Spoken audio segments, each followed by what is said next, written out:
You know what? For all the kids that love me, all the Jewish kids that love me, I'm sorry if y'all had to hear a grown-up conversation with us screaming at each other.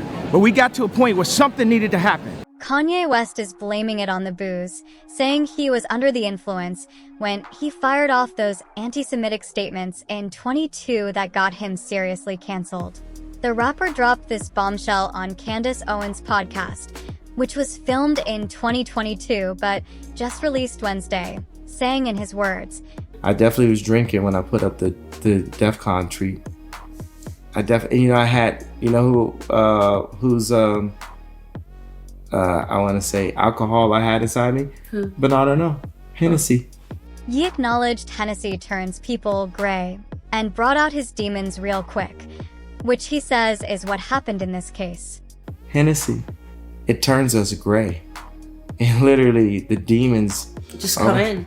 Yeah, no, I was fascinated when I learned that, the history of that. And it's literally because when you drink, you become a different person. It's almost literally like a spirit has taken over you. That's why they call them spirits. But when Candace grilled him on why he didn't blame his hateful DEFCON 3 on Jewish people tweet on booze right away, he explained he didn't want his words discredited, despite them being so offensive. How come we didn't put that information out earlier that you were drinking? Nobody asked. Well, no, because I didn't want to discredit. Oh, here we go. They'll be like, oh, now every time he tweets, he's drunk, Yeah, because it keeps on taking away the fact of what I was saying.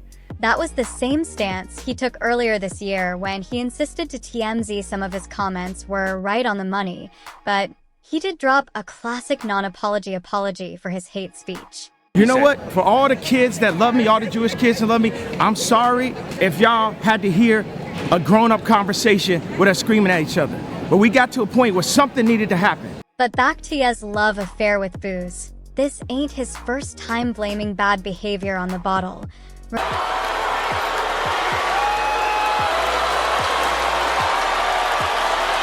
Both times, the fallout from his inexcusable actions has been considerable, especially after his hateful anti-Semitic rants.